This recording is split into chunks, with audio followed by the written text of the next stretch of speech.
Hello all, welcome back to Consciousness Rising, and I'm walking and talking again today.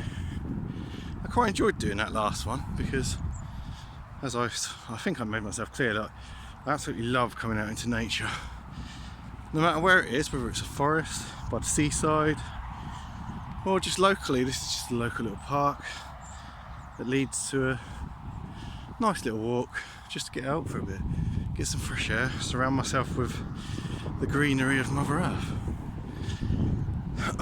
One of the greatest quotes I think I've ever come across in regards to nature was from Friedrich Schelling. I probably butchered his name, and it goes like this. It goes, "Nature is visible spirit, spirit is invisible nature." That's a quote you can really think about, because as I said, I'm pretty sure I said in the last one, you are nature.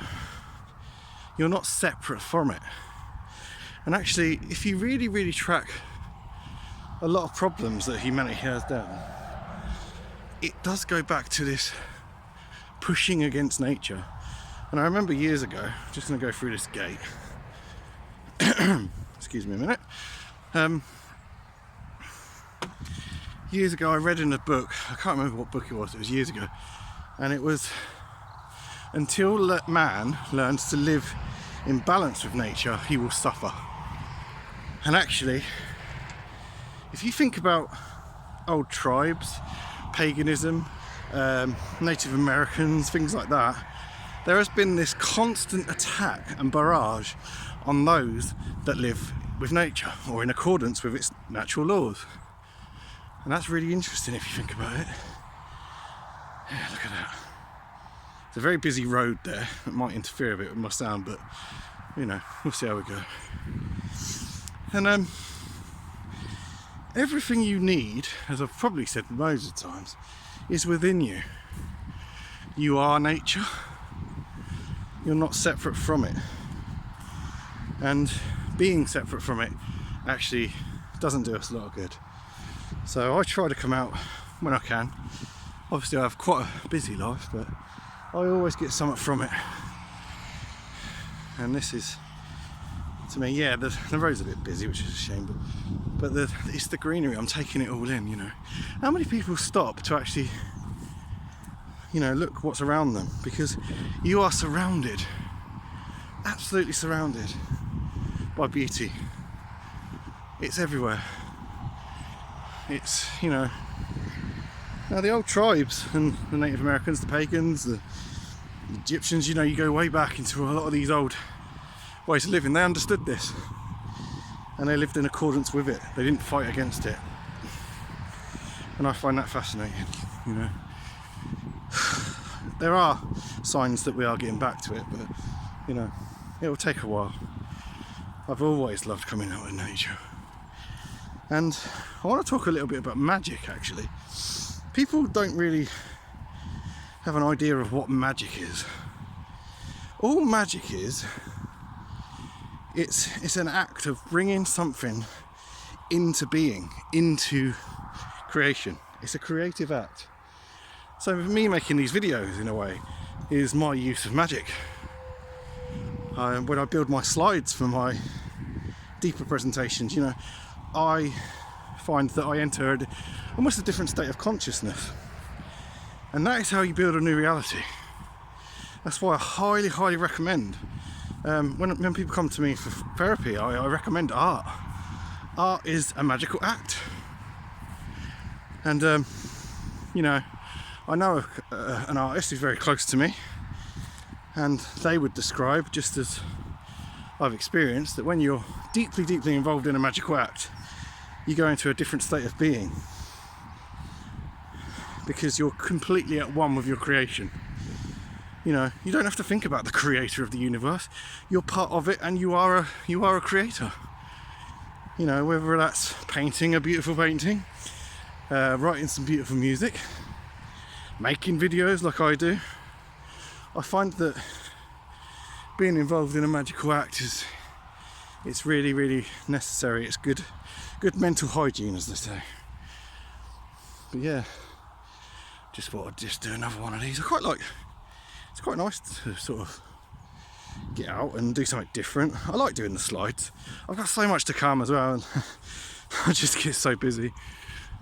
But yeah, you are part of nature and you are a co-creator with the universe.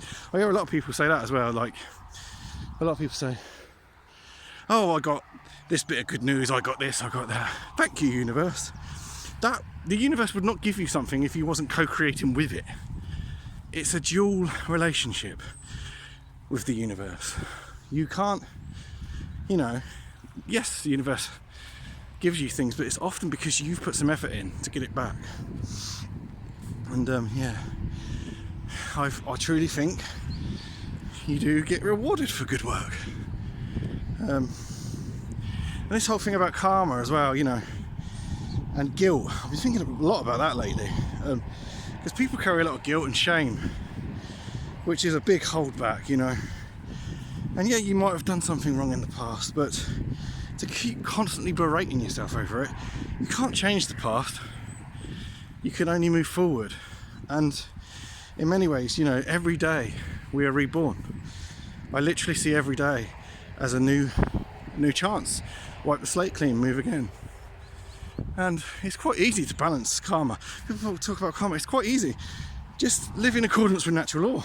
Cause no harm, cause no loss, cause no injury, and you will have good karma, because if you've done negative things, balance it out with a bit of green. Do shadow work. Look at it for what it was.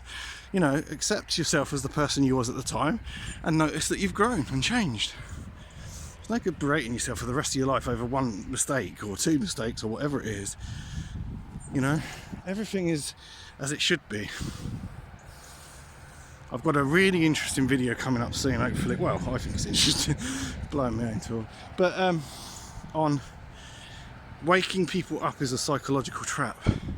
And I've really come to understand this now for what it is. And it's a trap I was in, I'll be honest, at one point in my life. But I'm not in the trap anymore. Look at this view. Absolutely stunning. And I had another quote, talking about natural beauty being all around you and people not noticing it. Every night, if the stars, I heard this quote, I can't remember who said it, but if the stars only came out one night a year, everyone would be out looking at them, wouldn't they? And that's what I mean. It doesn't take much to notice the absolute beauty that surrounds you. It doesn't take much effort at all. I mean, look, I'm up here now. I'm going to start walking back. It's not a long walk, this one. It's just... I usually go that way, but it's a bit overgrown. And I know I've touched on this before, but when people moan about the weather, and they let the weather... actually, I'm going to stand still for a bit. They let the weather control their emotional state. I fail to understand that. The weather does what the weather does. You live in accordance with it. The laws of the universe don't change for you. You have to change for them and live in balance. And that does require a little bit of surrender. Yes, you have control, but live in harmony with it. Don't fight it. Don't fight nature. But yeah, look at those clouds. Absolutely beautiful. Yeah. And I love this time of year. I love autumn. Absolutely love autumn. I think it's one of my favourite seasons.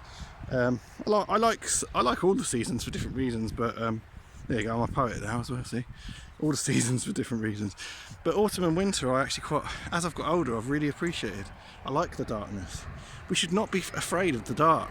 I mean that in a sort of symbolic sense as well, because that's the shadow. It's necessary sometimes to look at dark material, because then you can integrate it and learn from it. Yeah, I've got more tarot videos coming up. I know I keep saying that, but yeah, the tarot's been a real beautiful thing in my life. I've been using it quite a lot lately, but I think that'll do for this one. Just some random thoughts. You'll also notice I rarely talk about what's going on in the world anymore, because I'm building a new reality in myself. I don't care what's going on in the world. And to a degree, obviously I do, but freedom is a state of mind and a state of being.